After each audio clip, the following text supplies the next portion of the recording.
In this video, I'm going to give you a few tips to help avoid FOMO.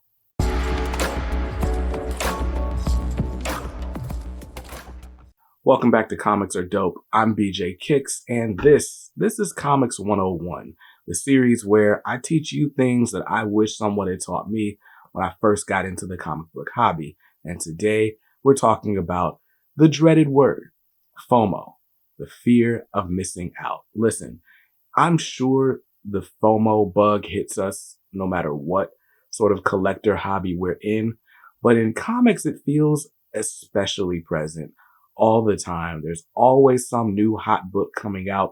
There's always some new collected edition.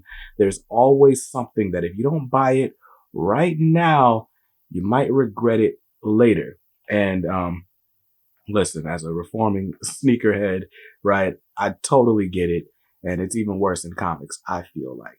But I wanted to give you a few tips to help avoid FOMO so that you can, leave, the comic shop with your budget and your dignity intact and continue enjoying the hobby and not having the hobby become a source of stress for you. So I've got 5 tips here, 5 tips I think are going to help you avoid FOMO and still go home with the stories that you love. The first tip I have for you is stick to a budget. The best thing you can do for the comic hobby and for your relationships and life and in general is to stick to a budget. If you have a set monthly budget, yearly budget, weekly budget for comics, and you don't go over that budget, then I'm sure you will regret your decisions a lot less, right? So for me, you guys know I do the What I'm Getting video every week. I talk about what's on the pull list, and I try to stick to a budget of $50.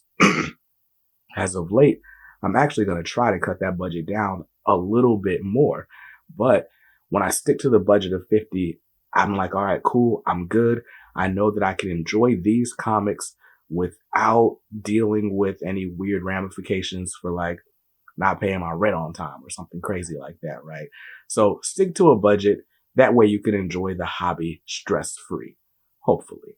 So that's the first tip I've got. Now, the second tip going right along with the budgeting is planning in advance. Now, we're lucky enough that in comics, we tend to know upwards of 3 months in advance when something is coming out.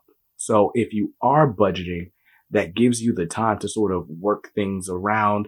If you need to, go Uber, work some extra hours of overtime or whatever to make room in your budget for the things you want, I think it's super important to plan in advance as much as possible, right? Stay on top of the solicitations. Stay on top of the previews catalog. Look on Penguin Random House. See what things are coming out right now. You can see, like, as far as collected editions, you can see everything coming out all the way up through December 2023.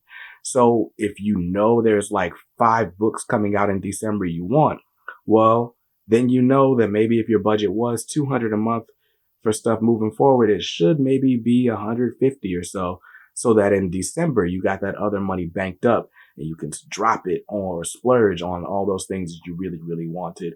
Or if you know when it's time to sell something, make room, whatever, right? Planning in advance is really helpful. So stay on top of channels like this one where we do go over like different solicitations and things coming out. Near Mint Condition is great for following Marvel Omnibus announcements as well as DC on a monthly basis. But previewsworld.com, prhcomics.com, those are the websites you're going to want to kind of bookmark and always keep an eye on what's coming out, what's being solicited, what the release dates are, as well as the pricing. Now, next tip I've got for you outside of planning in advance is maybe a tough one. Unplug yourself. Unplug yourself from the news cycle. Unplug yourself from social media specifically, right? So when I first got into comics, of course, me being like a YouTube kid, I jumped on YouTube and wanted to learn as much about comics as possible. And I would watch these videos from all these guys who are like sitting with a wall of comics behind them, and not just comic books in short boxes, but the big collected editions and stuff. I mean, like floor to ceiling, freaking just stacked with books and books and books. And I would watch like people like Jim Mint, and they're going through and doing videos like, here's every Spider-Man omnibus ever, and I own them all. And I remember thinking that in order to, be a real comics fan, I had to have everything. I had to own everything that everyone said was good and so on and so forth, right? That's not the case. Like, you're not any less of a fan just because you don't have something somebody else spent some money on, right? Chances are the story is mediocre anyway, right? Like, these are all things that are real. I don't have to put down creators or things to tell you that comics aren't worth like your life, right? But I just think it's important to know that just because other people have something doesn't mean that you have to have it. That's a lesson I had to learn the hard way. Like, I can't get every book every time. I can't spend my life trying to like be on the status of someone who's getting books for free, and I'm just paying to look like the guy that gets their books for like. So unplug from the news cycle if you have to. A lot of times, like when you are on YouTube and you keep seeing overviews of the same book over and over again, and you keep seeing people unboxing the same books over and over again, it makes you feel like you're the only one. It makes you feel like you're missing out. And so if it helps you, unsubscribe from like, a bunch of channels. Maybe watch one or two guys that you like a lot and whose opinions you trust. And sure, those people can influence your buying habits, but it shouldn't turn into like some keeping up with the Joneses type thing. My motto used to be buy what you like and read what you buy. It's really, really important that you're not buying things just to say you have them, and then you got a big room full of comics, but nothing else to show for it, So that's the third tip. Unplug from the news cycle.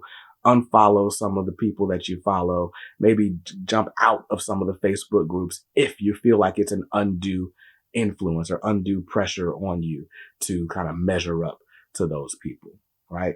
Now, the fourth tip I think is probably going to be the most important tip, even outside of budgeting, right? The fourth tip I got for you is read your comics.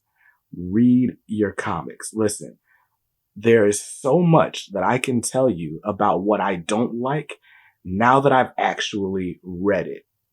There are so many stories that people told me were like just the most amazing story of all time. And then I started reading it and I was like, I can appreciate this. I can appreciate what you love about it, but I don't love it as much as you love it. Right. And doing that, reading books to help develop your taste, develop your palate in comics is probably the best defense against FOMO.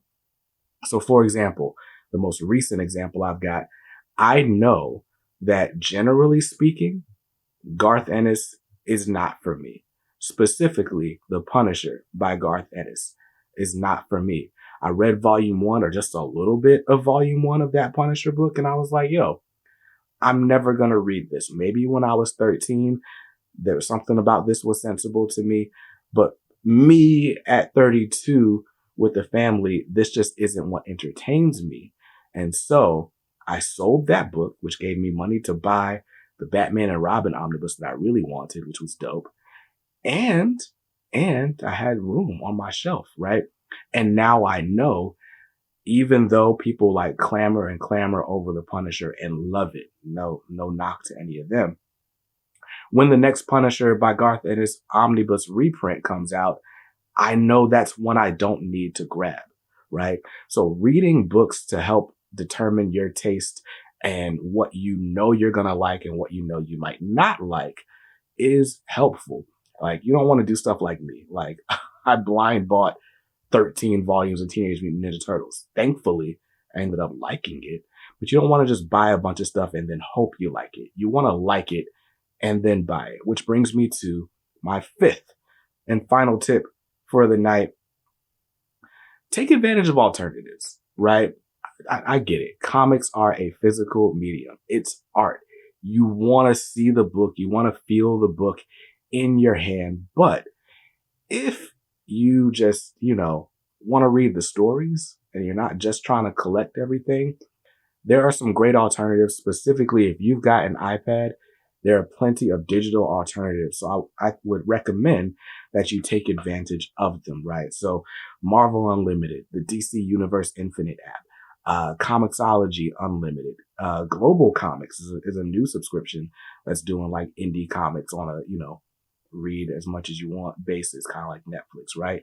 So there are a lot of different services that you can take advantage of where you can basically read all you want to read, anything that you want to find, most of what you want to find is there. So like on DC Unlimited, I've been reading Detective Comics here by Ram V. But I don't have to just read like, the most recent stuff.